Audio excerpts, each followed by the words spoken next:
My ex, who cheated on me with her trainer, just reached out after a year of silence. And now her life is falling apart and she wants me back.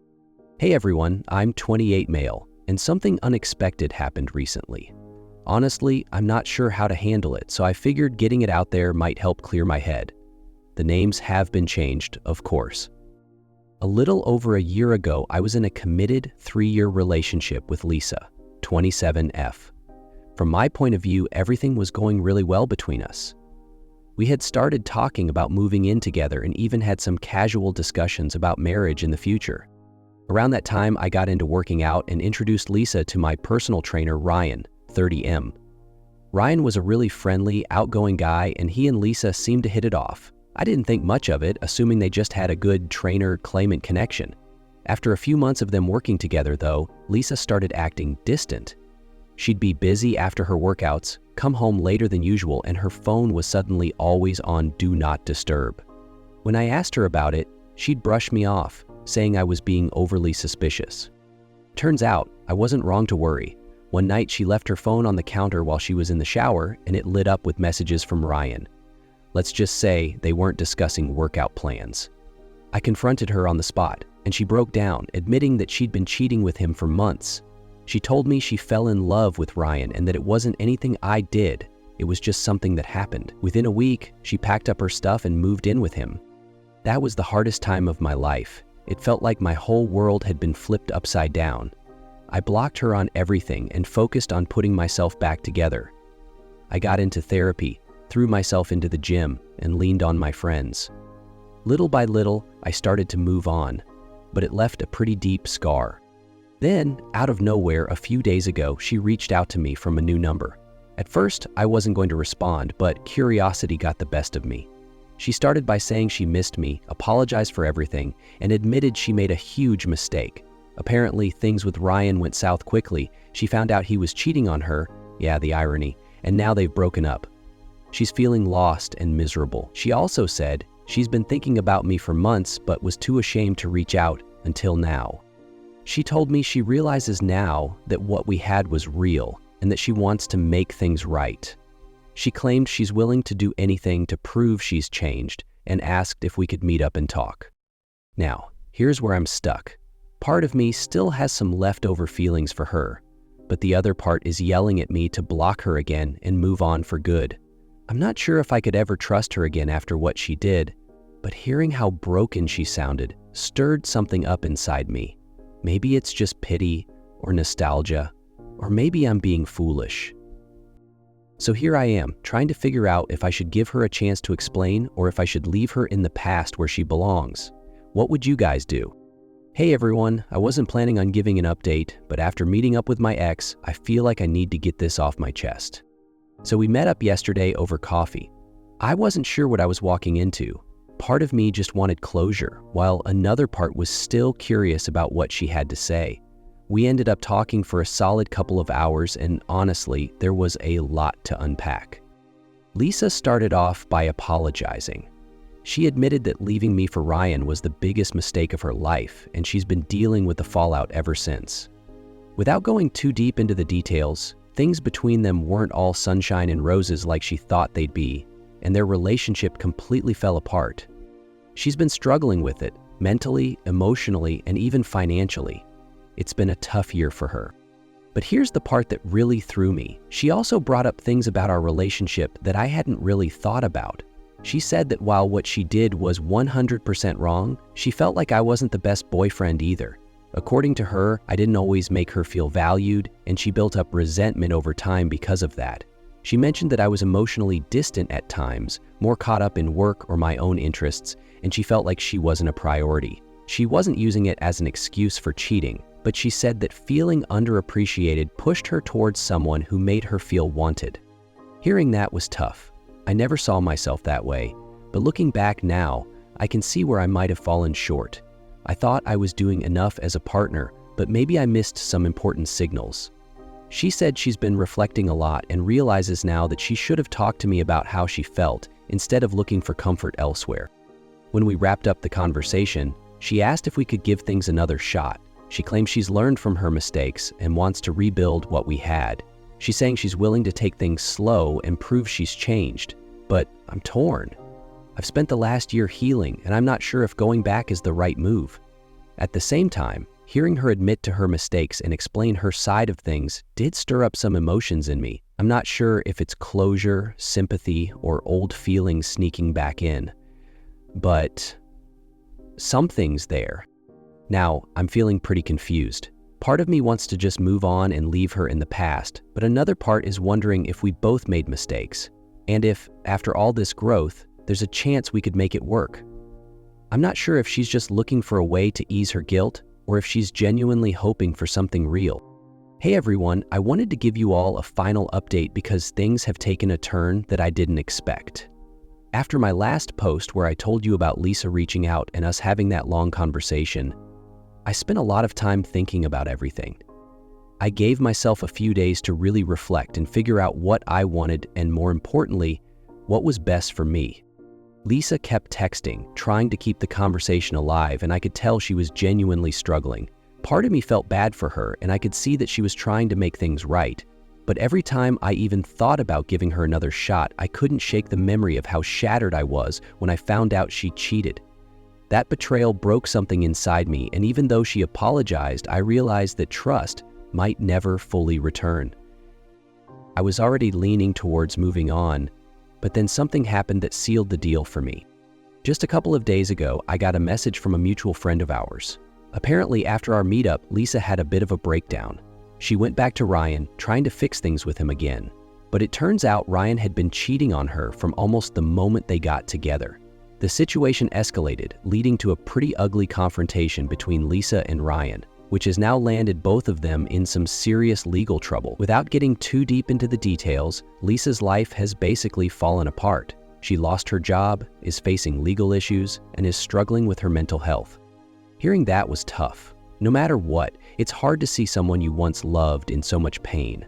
But at the same time, it felt like the universe was sending me a clear message. I realized that Lisa wasn't reaching out to me because she loved me or wanted to rebuild what we had. She was desperate and had nowhere else to go.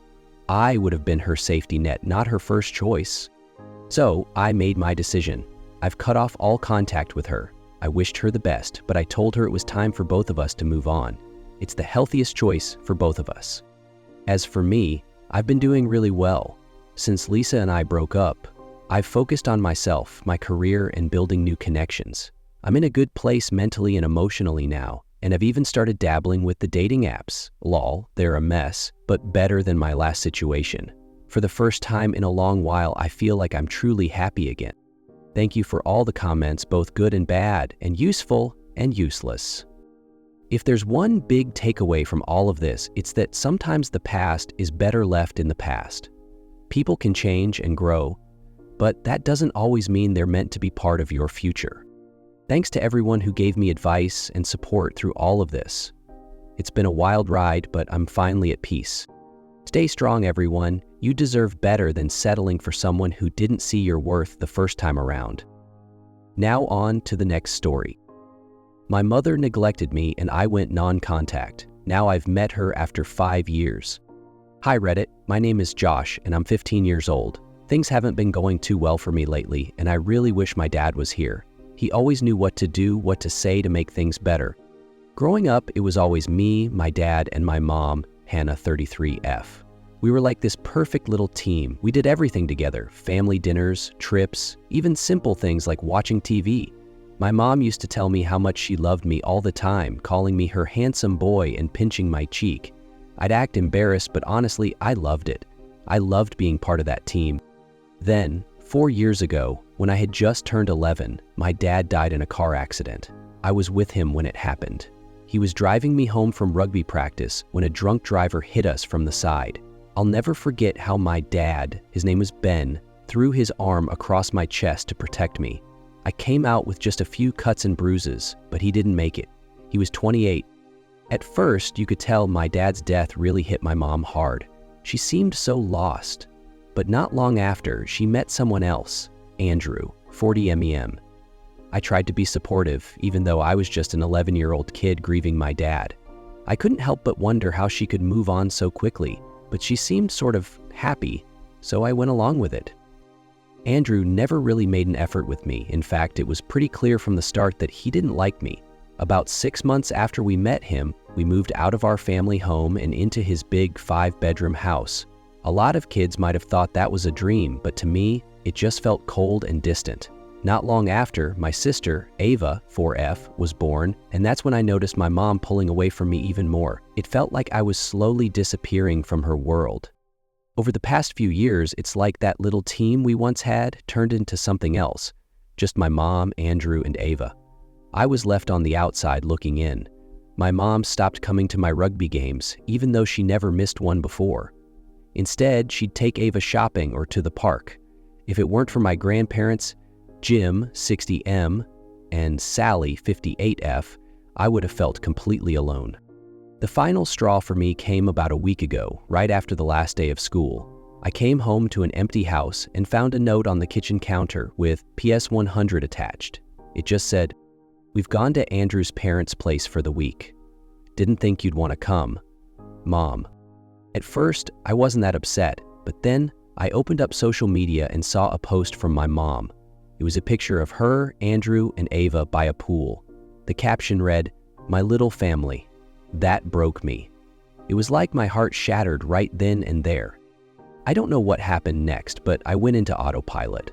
I texted my grandparents a simple goodbye and wrote on the back of my mom's note, "I just want to be loved." Then I walked to an old viaduct where my dad and I used to go. I sat on the edge, about to jump, when I felt someone grab me and pull me back. "It's all right, boy, I've got you," a voice said. It was my grandpa Jim. I broke down in his arms. He took me back to their house, and my grandma Sally came rushing out, tears in her eyes. She hugged me and took me to bed, stroking my hair until I fell asleep. For the entire week that they were away, my mom never once checked in on me. When they got back, she came to my grandparents' house to take me home. I overheard the conversation from the other room. "Mom, I've come to get him." "Grandpa, I'm surprised you even remember who he is, Hannah." "Mom, what's that supposed to mean?" "Grandma, you know exactly what it means. Your son nearly ended his life while you were off in Greece with your new family. If Ben could see you now—" "Mom, stop. I don't need this right now." "Grandma, what happened to you, Hannah? What happened to the woman Ben loved? The mother who would do anything for her son? You left him to feel unloved, and now you think you can just come and take him home?" "Grandpa, look, Hannah, I can't watch my grandson go through this anymore. He's staying with us. I'll come by later to get the rest of his things." "Mom, but..." "Grandma, no buts. He's staying with us." That was the last time I saw or heard from my mom. I think I heard her crying when she left, but maybe that's just what I want to believe. My grandpa went back to get my stuff, and I've been living with my grandparents ever since. It still hurts, a lot. I don't know what's going to happen next, but for now, I just have to take it day by day. Update. Hey, I just want to start this post by thanking everyone for their kind words and support over the past couple of weeks. With the help of my grandparents, I've managed to keep any bad thoughts out. They've also had me in counseling, which is helping me process all my feelings. A fair bit has happened since my last post, so I'll try to catch you all up. After a couple of days of silence following her confrontation with my grandparents, my mom had been blowing up my phone with calls and texts. Apparently, she just wanted to talk. But honestly, I didn't want to listen. Since my last post, I turned 16. I've also been accepted to go play rugby and study for 2 years in Auckland. My dad did the same, and it feels amazing to be following in his footsteps. We love our rugby here, but those Kiwis are on another level. Grandma and Grandpa will be moving for the 2 years too. They don't want to be too far away from me, apparently. My grandparents encouraged me to speak to my mom, if not to reconcile, then to get some closure. I agreed and arranged to meet her last week. I asked her to come on her own, and she did. When she arrived, she looked drained. Tears seemed to have stained her cheeks. She came toward me and tried to grab my cheeks, but I pulled away. We both sat down on the couch, and she started the conversation. "Mom, my handsome boy, I'm so sorry." Me, "Don't call me that, Mom." Mom, "That note you left. What makes you think I stopped loving you? Just because we went on a holiday without you, you wouldn't have wanted to come anyway. You've always hated Andrew." Me, Jesus Christ, Mom, you really don't get it, do you? When, since Josh and Lily have been around, have you shown me you love me? When was the last rugby game you came to? When was the last time you came through for me? When was the last time you even acknowledged my existence? And you say I hate Andrew? I haven't had the chance to hate him. He shut me out as soon as he met me. Mom, you don't understand how hard it's been since your dad died. Me?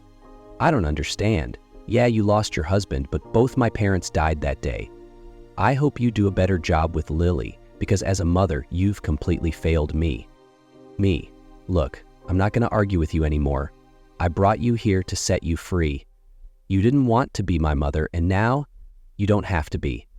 I'm going to New Zealand next week to take up a rugby scholarship. Your job's done.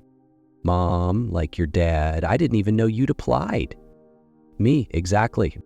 I went back to my room and my mom left shortly after, crying on her way to the car. An hour later, I was in the living room with Grandpa when Andrew burst in, shouting at me for being an ungrateful little prick before taking a cheap shot and hitting me in the gut. My grandfather threw a haymaker at him. Have you ever seen a 60-year-old knock out someone 20 years younger? I have. When Andrew came to, he left without a word, tail between his legs. It's been a week since then, and I've blocked my mom on everything. I'm flying out to New Zealand today. Wish me luck. Update. Hey everyone, I'm not sure if anyone remembers me from my last post. It's been 5 years, so no surprise if not. I'll link it above to save on any long explanations. Let's jump into it. I, Josh, 21, moved to New Zealand 5 years ago on a rugby scholarship. Things went well, and by the time I was 18, I managed to secure a professional contract with the Blues in Auckland. During my time in school, I met Hannah, 21F.